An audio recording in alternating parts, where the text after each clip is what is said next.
Comrades, it is now clear to me, more than it was before, that despot Uhuru Kenyatta has decided to cling to power. He would like to change or mutilate or dismember the Constitution so that he can extend his stay on a legitimate public office and to continue abusing power beyond 2020. Let me give you examples of why I say that despot Uhuru Kenyatta wants to extend power and why we must all put aside our petty differences to ensure that this existential threat to Kenya's unity, cohesion, and existence is removed even by force from the legitimate position he occupies. On February 16, 2020, a man called Kelvin Rono was reportedly killed in a grisly motor vehicle accident along Langata Road. The claims were that Rono was driving very fast and his Mercedes-Benz mangled into a little piece of iron and tin. You couldn't recognize the vehicle anymore. On February 21st, 2020, a man called Kipyegon Kenei, who was then serving as head of security at William Ruto's office in Nairobi, was abducted, drugged, and shot to death in Nairobi. On March 16, 2020, the head of Sagana State Lodge, head of security of Sagana State Lodge, Chief Inspector Pius Kipserem, was killed in a grisly quote-unquote motor vehicle accident along Oljorok Dundori Road in Nyandarua. On April 30th, 2020, Terence Korir was burnt to death in Buruburu. Dr. Jahansen Udwor, the pathologist, has now ruled that Korir was placed in the Subaru Impreza vehicle, alive, before he was put on fire.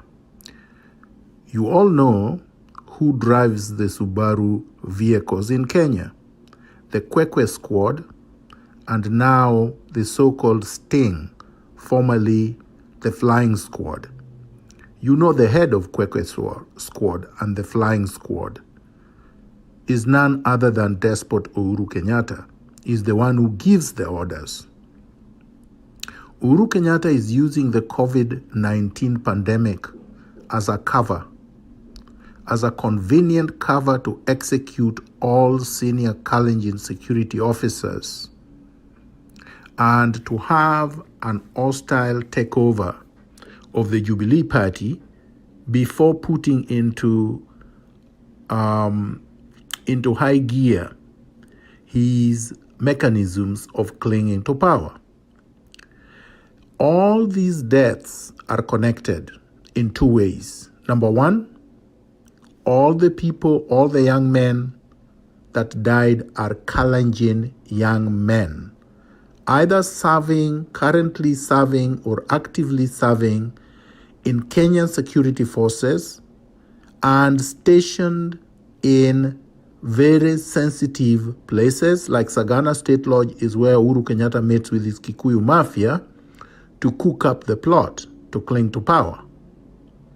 Kenei was the head of security at William Ruto's offices. Now, both Rono and Korir used to serve in the military. In Kenya, among the mafia, they believe that to take power, to impose yourself in power, and to be able to subvert the people's will, you need the gun. They believe that power only emanates from the barrel of the gun. They don't believe that power emanates from the people. Now, the hint is this, to make sure that you understand the link to despot Uhuru Kenyatta. When Arguing Skodek, Ronald Ngala, Alexander Muge, and Father Kaiser were officially reported to have mysteriously died either in motor vehicle accidents or in deaths that could not be explained. It was established beyond any shadow of doubt later on that they all had been shot before being placed in the vehicles where they were found.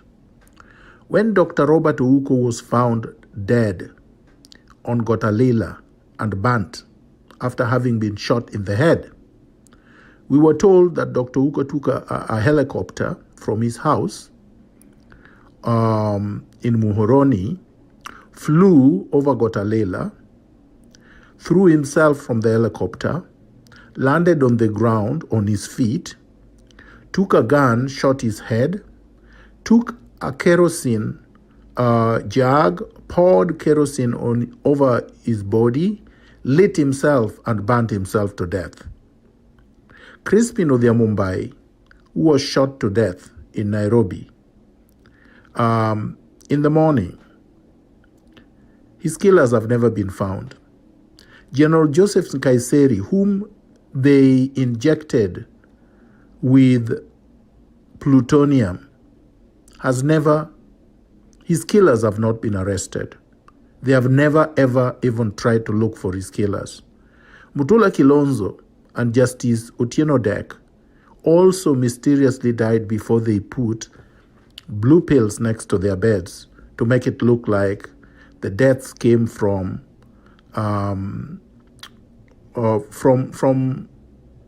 pills used by men who have erectile dysfunctions.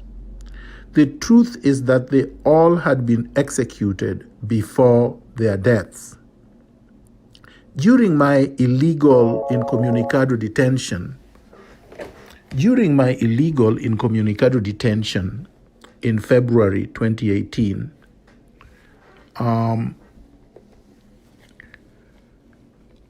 the flying squad officers that had kept me in detention told me one thing, which is very, very important.